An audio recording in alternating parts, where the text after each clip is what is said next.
नमस्कार, आप देख रहे हैं बाहु एक्सप्रेस और मैं हूं आपके साथ ऋतिका। अगर भाजपा सरकार की बात करें तो इस बार उनका ये कहना है कि जब इलेक्शंस होगी 50 के पार भाजपा की सीट जो है वो निकलेंगी और साथ ही साथ अगला सीएम जो है वो भाजपा से ही होगा। लेकिन उससे पहले डिलिमिटेशन की अगर बात करूं तो आपको मैं लगातार पहले अपडेट्स देती आई थी कि जो डिलिमिटेशन कमीशन है वो जम्मू पहुंची थी और पूरी तहकीकात जो है वो की गई थी 370 और 35 से टूटने के बाद। लेकिन अब 35 पार्टी की ओर से ये आरोप लगाया जा रहा है भाजपा सरकार पे, लेकिन भाजपा सरकार जो है वो डिलिमिटेशन चाहती ही नहीं है। तो साफ तौर से इनसे बातचीत करते हैं। गगन प्रताप जी हमारे साथ है। ऐसा क्यों लग रहा है आपको कि भाजपा चाहती नहीं है यहाँ डिलिमिटेशन जो है वो हो? क्योंकि भाजपा इस समय चाहती है कि जल्द से जल्द इलेक्शन हो, जल्द से जल्द हमारा सीएम आए, जल्द से जल्द जो है 50 के पार सीटें करें ताकि जो हमारे विरोधी हैं उनको हम मुँह तोड़ जवाब दे पाए। हमेशा उनका यही कहना है। तभी हम कहते हैं ना ये भाजपा निकम्मी है ना। आपकी बात में इस बात में विरोधाभास, जहाँ ये कहते हैं कि डिलिमिटेशन कमीशन जो है वो जो है अपना पब्लिक डोमेन में रिपोर्ट नहीं ला रही है, नहीं लाने दे रही बीजेपी सरकार, आपने कहा। और दूसरी तरफ बीजेपी के लीडर्स कहते हैं कि यहाँ पर जो इलेक्शन होनी चाहिए 50+ का नारा दे। इसमें है ना विरोधाभास, कॉन्ट्रडिक्शन। इनसे पूछिए जब तक मिशन नहीं आएगी, रिपोर्ट सामने नहीं आएगी तो आप इलेक्शंस कैसे करवाएंगे? ये सवाल उनसे ज़रूर एक बार पूछेगा आप। और देखिए आज 7 साल हो गए हैं जम्मू कश्मीर में विधानसभा चुनाव हुए। 2014 में चुनाव हुए थे, 2015 मार्च में सरकार बनी थी, कर दिया। और उसके बाद जहाँ पर जम्मू के लोगों का भला होना चाहिए था वहाँ पर फ्लरिश कौन हुए? कैपिटलिस्ट, पूंजीवाद, पूंजीपति और आपके साथ माफियास। इन्फ्लेशन देखिए कहाँ पर है, अनएम्प्लॉयमेंट देखिए कितनी चरम सीमा पर है, करप्शन कितनी चरम सीमा पर है। और लोगों को अब नुमाइंदगी की ज़रूरत है। 7 साल हो गए हैं और सुप्रीम कोर्ट का एक डायरेक्शंस हैं कि जिन स्टेट्स में प्री मैच्योर डिसॉल्व होती है ना विधानसभा, वहाँ 6 महीने के अंदर इलेक्शंस करवाने चाहिए। 2018 में सरकार गिरी थी, आपको याद होगा। आज 3 साल हो गए हैं और ये भाजपा सरकार जो है ये खिल्ली उड़ा रही है सुप्रीम कोर्ट के डायरेक्शंस में। ये अब साफ सामने आ गया है कि डिलिमिटेशन कमीशन और भारतीय जनता पार्टी की मिलीभगत है ये, और जानबूझ के जम्मू डिलिमिटेशन कमीशन पूरी टीम यहाँ पहुंची थी। देखिए जब ऐसी बातें तो भारतीय जनता पार्टी इसकी एक्सप्लेनेशन दे सकती है। मुझे याद है 2014 में 44+ का नारा दिया था ना, पूछ लीजिए कितनी सीटें आई। अब 50 का आंकड़ा वही जानते हैं, 50 की -50 तो नो इट बेटर। इसमें मैं ज़्यादा टिप्पणी नहीं करूँगा। अभी जितने भी जम्मू कश्मीर से नहीं, मैं सिर्फ जम्मू की बात करूंगी, जितना भी यूथ है इस समय दरबदर है। हाँ, अगर सब इंस्पेक्टर्स की बात करूं, कल उनके लिए खुशखबरी की बात है, लेकिन डेली वेजर्स, आशा वर्कर्स, जितने भी होम गार्ड्स हैं वो अभी भी सड़कों पर है। अभी भी NHM वालों से LG मनोज सिन्हा जी आके मिले, लेकिन अभी भी वो जो है वो दरबदर इधर उधर प्रिंसिपल के पास जा रहे हैं कि वो कह रहे हैं हमारी वेरिफिकेशन कराओ। अगर पहले वेरिफिकेशन हो गई थी, अब दोबारा से वेरिफिकेशन की क्या जरूरत पड़ गई? Centre for monitoring Indian economy CMI की रिपोर्ट आई है कि 21.6 जो है अनएम्प्लॉयमेंट रेट है जम्मू कश्मीर के अंदर, और पूरे हिंदुस्तान में सबसे बदतर रेट है ये।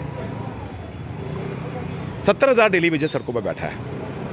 वो अपनी नियमितीकरण की मांग कर रहा है, अपनी वेजेस की इन्हांसमेंट की मांग कर रहा है। 5 साल से उनको सैलरीज भी नहीं मिली, वेजेस नहीं मिले, सैलरीज तो नहीं बोलूँगा, वेजेस नहीं मिले उनको। और कितने सारे डेली वेजेस सैकड़ों के हिसाब से ओवरेज हो चुके हैं और काफ़ी लोग शहीद भी हो चुके हैं। बिजली के खंभों में उन्होंने जाने दे दी, उनकी कंपनसेशन का अभी तक कोई ऐलान नहीं हुआ। उसी तरह से आपके आंगनवाड़ी वर्कर्स, आशा वर्कर्स जब ये नहीं बताएंगे उनकी मांग करती है तो वो डंडे बरसाए जाते हैं। महिलाओं के ऊपर भी आपने डंडे बरसाए, महिलाओं से आपने बूट भी पॉलिश करवाए, लोग युवाओं से अपने पकोड़े भी तलवाए, कैसे भूल सकते हैं। और आपने एक स्ट्रोक के पेन से NHM के 1500 जो एम्प्लॉइज़ थे उनको भी टर्मिनेट किया। वो भी कब किया? जब कोरोना काल चल रहा था। तो आप सोच लीजिए कि निज़ाम किस किस्म का निज़ाम चल रहा है। ये डिक्टेटरशिप है, लोगों से कोई लेना देना नहीं है। अब लोगों का बेड़ा गर्क हो जाए, इनको कोई लेना देना नहीं है। जो यहाँ पर जो ब्यूरोक्रेसी चल रही है ना, बाबूराज, वो भ्रष्ट बाबूराज चल रहा है, उनको लोगों से कोई कनेक्ट ही नहीं है।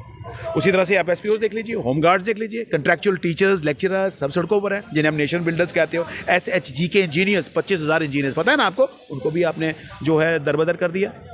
किन किन का नाम ले मुझे बताइए। CISF, BSF के एस्पिरेंट्स कहाँ जाएंगे वो लोग? उनसे तो आपने यूज एंड थ्रो की तरह काम लिया है। 88 डेज उन्होंने प्रोटेस्ट किया वहाँ पर बीजेपी के दफ्तर के बाहर, याद होगा आपको, आप शायद कवर भी किया होगा। और लारे दिए उनको कि आपको एडिशनल पोस्ट आपको मिलेंगे, आप सब एब्जॉर्ब हो जाओगे। उनको यूज़ किया DDC के इलेक्शंस में, यूज एंड थ्रो करके एक्सपेंडेबल्स की तरह, उनको डिस्पोजेबल्स जैसे होते हैं ना, डिस्पोजेबल्स, उसकी तरह यूज़ किया। अब क्या लगता है सरकार जागरूक हो गई कि जल्द से जल्द डिलिमिटेशन कराए? उसके बाद अगर वो कहते हैं कि 50 देखिए, लोगों को अब नुमाइंदगी की ज़रूरत है। बिल्कुल सही कहा आपने।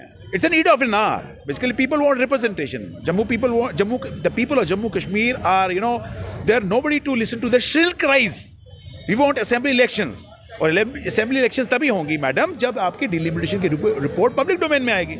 पर ये तो साफ लग रहा है कि डिलिमिटेशन कमीशन और भाजपा मिलकर चुनाव नहीं करवा रही है। एक मिली भगत है इन लोगों की, जानबूझ के जो है ना वो लोकतंत्र से जम्मू कश्मीर के लोगों को वंचित किया जा रहा है। इसमें फायदा क्या मिलेगा कि डिलिमिटेशन नहीं करवाने से या डिलिमिटेशन कमीशन वापस क्योंकि भाजपा को मालूम है कि वो जुमले बेच रहे हैं, मुंगेरी लाल के हसीन सपने ले रहे हैं। उन्हें मालूम है कि धरातल पे तो सुपड़ा साफ हो गया।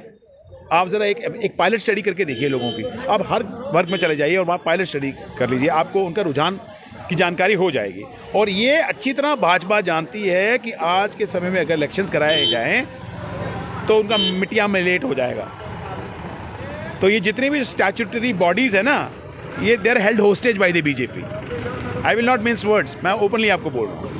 तो अब इसीलिए आज हमने प्रदर्शन यहाँ पर रखा था। और ये डिलिमिटेशन कमीशन, जब फुल कमीशन जम्मू कश्मीर में आया था, उन्होंने कहा था कि इस साल के अंत तक जो है पब्लिक डोमेन में रिपोर्ट आ जाएगी।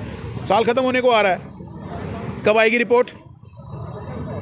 आप तो खींचातानी में लगे हैं जितना एक्सटेंड हो जाए, क्योंकि अब इलेक्शन जो है ना, ये डिलिमिटेशन की रिपोर्ट एक प्री रिक्विजिट है इलेक्शंस के लिए। जब तक ये पब्लिक डोमेन में नहीं आएगा चुनाव नहीं होंगे।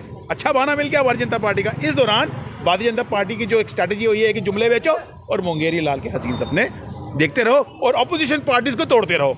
जोड़ तोड़ की राजनीति भी चरम सीमा पे है, ही नहीं चलेगा।